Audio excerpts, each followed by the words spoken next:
I'm Dr. Kylie Dodsworth, and today we're talking about stress management. Everybody hears about, we're too stressed and, you're stressed. What do we need to do about stress?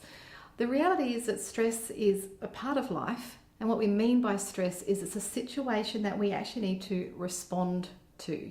Now, that could be as simple as having to just get up from lying down and getting up to be upright, to go and have a shower. Our body has to be able to respond to the thoughts and then create a situation where we've got the energy and capacity to do a response.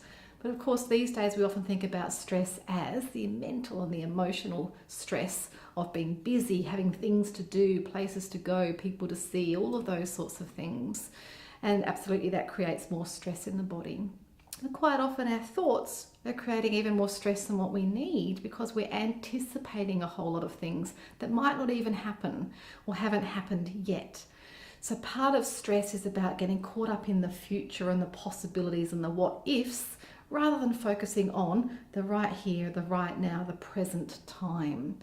So part of our way to try to manage our stress levels are to break things down into bite-sized chunks. So you can do that by time blocking in your day. What I mean by that is focus on maybe a 2-hour time block. Some people say 90-minute time blocks work really well, where you just set your tasks for those 90 minutes.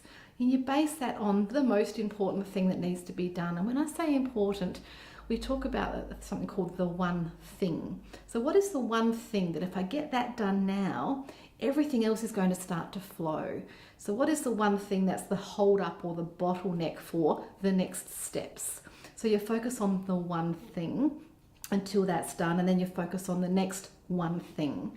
So when we do it in that way, it's bite-sized chunks, it's strategized or determined focus so that we know that we're focusing on the right thing. We might have a list of achievements to try to get done in those 90 minutes, but we're staying in that block of time. We're not thinking about the whole day or tomorrow or next week or whatever else has to happen. Those things can be important. You can schedule for those things to be on the list to be done at the appropriate time, but if we block it into our focus time, we get more done. There's also a bit of a discussion around multitasking, and to be honest, that doesn't work so well. Whether you can do it or not do it, it's actually about efficient use of time. If we're multitasking, our attention goes somewhere else for a little while, then it comes back here. The time taken to focus there and refocus back again is actually wasted time. So you're better off focusing on the one thing, getting that done, then moving on to the next thing. Delegation is actually something that's really important for managing stress too, because sometimes we're holding on to everything or we're trying to control everything, when in actual fact we can get help. Ask people, delegate to people, let those that can do it better than us get on and get it done.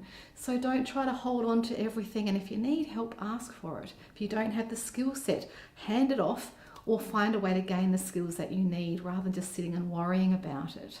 So delegation is important, time blocking, focusing on the one thing. These are all important things so you don't get into overwhelm. The other things are to actually take time out. We need time which is unstructured time. So what that means is a time where you literally block out a couple of hours, or it might be an afternoon on a weekend, which is not structured, so you don't have to do anything. You do what you feel like. It's not the time when you do the shopping and the groceries and whatever else. It's time where you go, what do I actually want to do? Do I want to lie down and read a book? Do I want to go for a walk? Do I want to go and have a coffee with a friend? Do I want to go and see a movie? Do I want to go and listen to some music? What is it that I want to do? And you make it up on the time in that moment based on what your body needs, what you need mentally and emotionally. So unstructured time is really important. So through the day, we want to be time blocking, focusing on the one thing, having little mini breaks in the day. So after your 90-minute block, you get up, you move around. Take 3 deep breaths to reset the body. Make sure you take some time at lunchtime. Whether you're busy or not busy, doesn't matter. Always take 10-15 minutes. The world will not stop if you don't take your 15 minutes. If you do take your 15 minutes. So make sure you have a little bit of a break at lunchtime.